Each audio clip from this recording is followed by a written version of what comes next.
सच्चाई की राह हमेशा आसान नहीं होती, लेकिन जब दिल से किया गया फैसला तो कोई भी मुश्किल बेकरार हो जाती है। जानिए क्या होगा अनुपमा के परिवार में इस बार और कैसे उसके फैसले बदल सकते हैं सबकी ज़िंदगी। आज के एपिसोड की शुरुआत में अनुपमा को अंश और प्रार्थना ने अपनी सच्चाई बता दी। दोनों ने मिलकर अनुपमा से पूछा, क्या हमने कुछ गलत किया है? अनुपमा ने उन्हें प्यार से समझाया, तुम दोनों ने गलत नहीं किया है, लेकिन आगे चलकर हालात थोड़ा पेचीदा हो सकते हैं।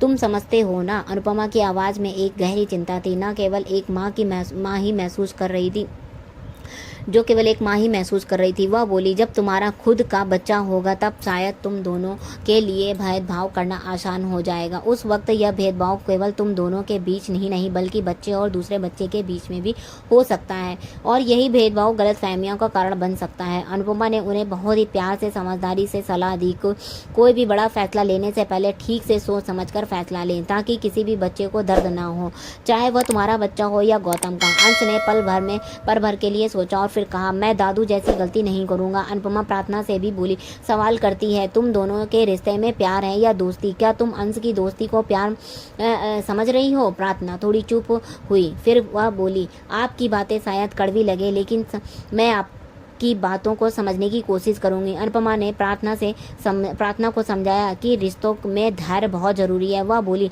फैसला लेने से पहले समय लो, सोच समझ कर और फिर यही फैसला लेना।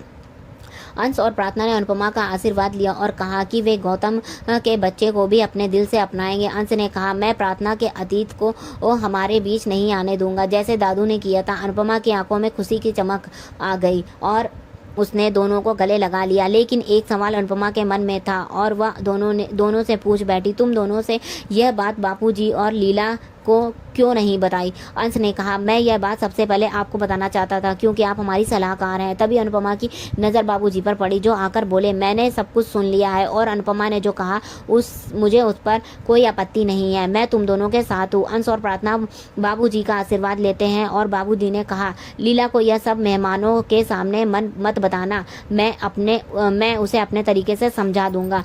अब सब हंसी टिटोली करने लगे और बाबूजी अनुपमा से चाय की इच्छा जताते हैं। अनुपमा चाय बनाने के लिए रसोई में चली जाती हैं। रसोई में अनुपमा को पुराने दिनों की याद आ गई। वह चाय बनाने लगी, सोचते हुए कि यहाँ राशन भरना होगा क्योंकि उसकी टीम यहीं रह रही है। अनुपमा की आंखों में एक हल्की सी चिंता थी। माँ की उम्र बढ़ चुकी है, प्रार्थना अभी काम करने की हालत में नहीं है, और जो किंजल सुबह ऑफिस चली जाती है, पाखी और ईशानी तो पहले से ही निकम्मी है। ये सब सोचते हुए अनुपमा रसोई की सफाई में लग जाती है। अनुपमा ने अपने आप से कहा, साफ सफाई तो करनी ही होगी, नहीं तो यहाँ का माहौल ठीक नहीं रहेगा। इसी बीच लीला आती है और अनुपमा को अपने काम करते हुए देखती है। अनुपमा की फुर्ती और मेहनत देखकर लीला को भी खुशी होती है, लेकिन यह वह चुप रहती है। अनुपमा ने बाबूजी के लिए चाय बनाई और उन्हें पूछ लिया, बाबूजी आपकी दवाई खत्म हो गई, क्या आपको नई दवाई चाहिए? बाबूजी ने हंसते हुए कहा, अरे यह तो कुछ नहीं है, तुम अपनी चाय पिला दो। इस समय दूसरी तरफ तोसू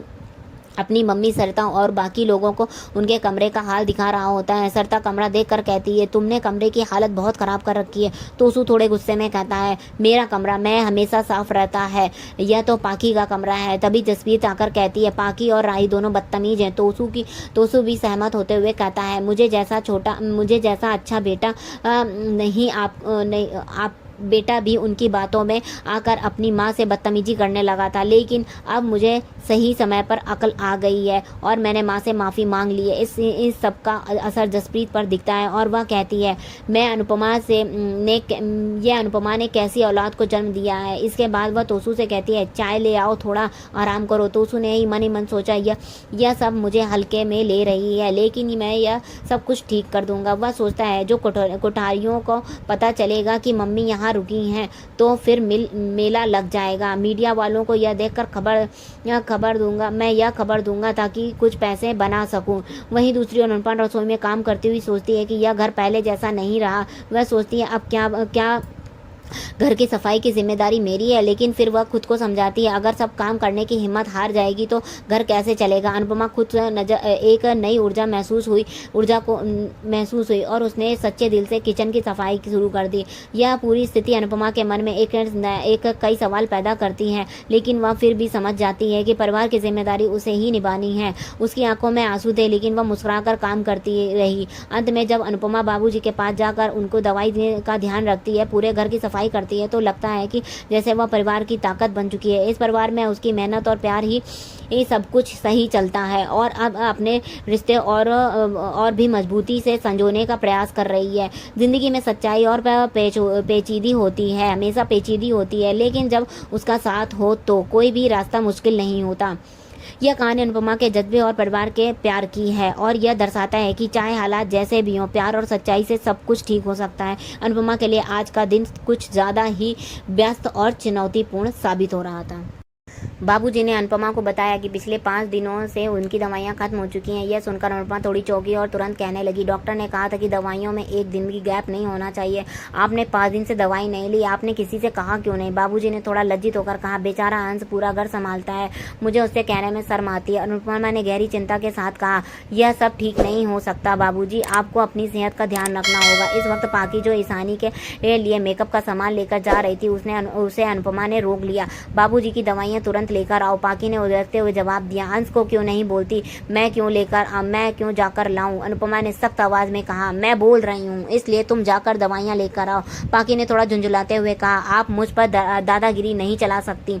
अनुपमा ने मुस्कुराते हुए कहा, यह मम्मी गिरी है, दादागिरी नहीं, इसलिए मैं जैसा कहा है वैसा करो। पाकी थोड़ी झिझकती हुई लेकिन वह दवाइयाँ लेने चली जाती है। इस बीच अनुपमा रसोई में जाती है और पंखा चलाती है, लेकिन पंखा नहीं चलता। बाबूजी ने बताया पंखा खराब हो गया था, इलेक्ट्रीशियन को बुलाया था, लेकिन वह अभी तक नहीं आया। अनुपमा बिना समय गंवाए खुद पंखा ठीक करने की कोशिश करने लगती है। इसी दौरान सरिता वहां आ जाती है और अनुपमा को देखकर चौंक जाती है। सरिता भी अनुपमा की मदद करने का फैसला करती है और बाकी सबको भी बुला लेती है। चलिए हम सब मिलकर काम करते हैं, सरिता ने सबको आदेश दिया। धीरे धीरे घर के काम में लग जाते हैं, लेकिन बाबूजी ने वो रोकते हुए कहते हैं, नहीं नहीं, आप लोग ये सब मत करो। सरिता ने जवाब दिया, आपने हमें अपना घर बोलकर रहने के लिए कहा था और हमें आपका काम करने का हक है। अब टीम की महिलाएं मिलकर घर के सारे काम करने में जुट जाती हैं। अनुपमा यह देखकर हैरान हो जाती कि इतने लोगों के होते हुए भी घर का काम इतना व्यवस्थित हो सकता है। किंजल ने अनुपमा से कहा, अब नीचे आइए, सब ठीक हो जाएगा। अनुपमा मुस्कुराते हुए बोली, वही नहीं, इस घर की वायरिंग भी बिगड़ी हुई है। जब मैं वापस आई हूँ तो इस घर की वायरिंग और बाकी सब ठीक कर दूंगी। जैसे ही किंजल पंखा चालू करती है, पंखा सही से चलने लगता है।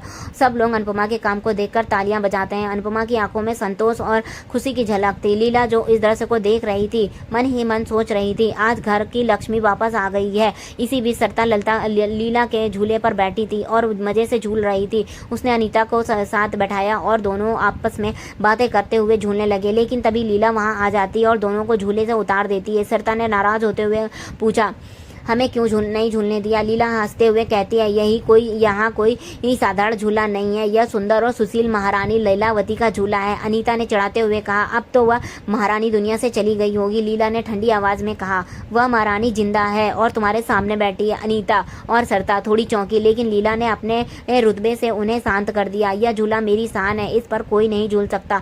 सरिता ने हंसते हुए कहा, हमें भी इस झूले पर नहीं बैठना है, ठीक है? अनीता धीरे से बोली, अनुपमा इस सास के साथ कैसे रही होगी? लीला ने गुस्से से पूछा, तुम क्या कह रही हो? लेकिन सरिता और अनीता बहाना बनाकर वहां से चली जाती हैं। लीला फिर झूले के पास आकर उसे संभालते हुए उसकी नज़र उतारने लगती है। दूसरी ओर अनुपमा और जसप्रीत डांस कंपटीशन की जगह पहुंचते हैं। वहां वॉलंटियर ने बताया कि आपकी टीम के लिए हॉल बुक हो चुका है, लेकिन आपको अपने प्रैक्टिस टाइम के बारे में हमें बताना होगा, क्योंकि 2 अन्य टीमों को भी प्रैक्टिस करनी होती है। जसप्रीत ने कहा, हम अपनी टीम के बात करके आपको टाइम बता देंगे। अनुपमा जाती है और राही से थोड़ी हैरान हो जाती है। इन तीनों इन तीनों के बीच एक अजीब सी खामोशी छा जाती है और साथ ही एपिसोड खत्म हो जाता है। अगले एपिसोड में लीला को अंश और प्रार्थना के रिश्ते के बारे में पता चल जाता है। वह गुस्से में आकर कहती है, इतनी बड़ी बात कोठारी परिवार को पता है या अनुपमा को पता है, लेकिन मुझे क्यों नहीं। अंश ने साफ कहा, कोई मानो या ना मानो हमारी शादी जरूर होगी। लीला भी गुस्से में आकर अंश को चेतावनी देती है, अगर तुमने यह शादी की तो तुम मेरा मरा हुआ मुंह देखोगे। अंश और प्रार्थना लीला को मनाने के लिए अनुपमा से मदद मांगेंगे। अनुपमा ने कहा, मैं लीला को समझाने जाऊंगी, लेकिन यह रिश्ता सही नहीं है। लीला ने जवाब दिया, आजकल कोई भी रिश्ता सही नहीं रहता, लोग छोटी छोटी बातों पर तलाक ले लेते हैं। अनुपमा ने शांत स्वर में कहा, अगर अंश खुश रहेगा तो आप खुश रहेंगी। अंश की खुशी प्रार्थना के साथ है और यह सबसे जरूरी है। लीला सोच में पड़ जाती है। आगे क्या होगा यह देखने के लिए आपको अगले एपिसोड का इंतजार करना होगा।